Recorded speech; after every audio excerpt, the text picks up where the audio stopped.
Lesson 7. How to train your willpower with discomfort.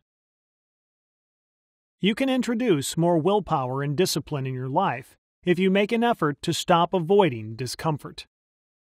Acting against your urges and emotions will build more toughness, which in turn will help you resist temptation better. There are 3 simple ways to develop more willpower. The first one is cold showers. What? I'm not a sadist, I swear. It takes a lot of willpower to not jump out of the cold water or turn the knob to hot, which makes it a perfect self-control building exercise. After I took a few cold showers, I discovered that the first 1 or 2 minutes were the worst part. After those 60 to 120 seconds, I could handle the remaining time with little pain, and sometimes even enjoyed myself. After this discovery, I noticed a similar reaction while trying to resist other temptations. It's a reassuring thought that a difficult experience gets easier if you can endure discomfort for 2 minutes. You don't have to keep taking cold showers for the rest of your life. After all, we don't build self-discipline to make our lives miserable.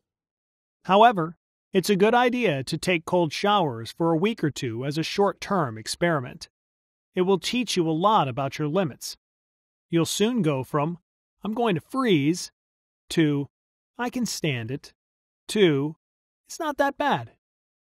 Soon, you can apply your findings in other areas of your life, most notably during strenuous physical exercise. Another way to practice willpower is fasting. Abstaining from food works in a similar way as taking cold showers, except it goes a step further, helping you build long-term self-discipline. A cold shower takes 5 minutes, while fasting takes at least 14 to 16 hours to benefit from it. Studies show that intermittent fasting benefits the cardiovascular and cerebrovascular systems and can aid the aging brain. An additional benefit of fasting is that you will develop a healthier relationship with food and possibly lose some weight, all without reducing your cognitive performance or negatively affecting sleep or mood. I fast for 16 to 20 hours every single day, and if anything, it has only improved my life. Eating no longer controls my schedule, and I no longer feel extreme hunger. I always find it funny when my friends die from hunger a couple of hours after eating a meal, while I can go without food for 24 hours without feeling it. As with cold showers, you don't necessarily have to make fasting an inherent part of your life.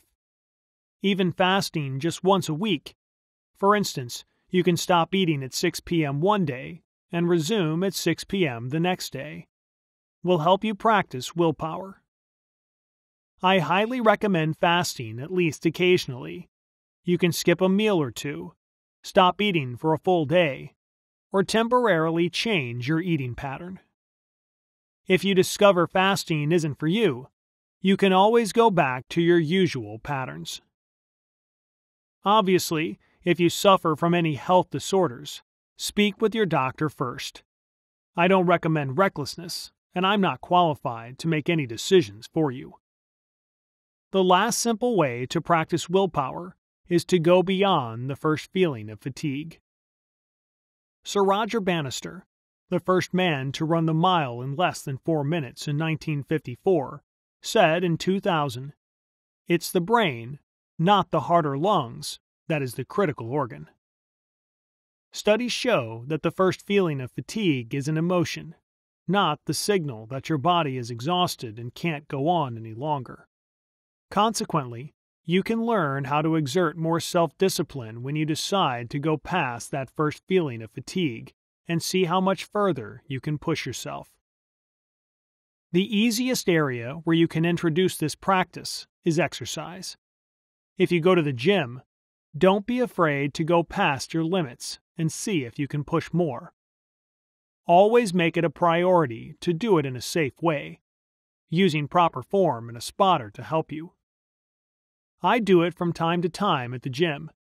It helps me explore my true limits and discover that often it's only my mind that limits me from achieving more. If you run long distances, push yourself to beat your personal record. Finish your usual distance in a shorter period of time, or run farther. As with weightlifting, be safe.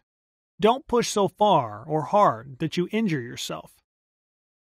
Going beyond the first feeling of fatigue will help you extend your limits and increase your capabilities to control yourself under overwhelming pressure. After all, if you have the willpower to push through fatigue and complete one more rep with a heavy bar on your back, go an extra day without eating, or withstand a cold shower, you can also resist the impulse to eat a simple chocolate bar, right?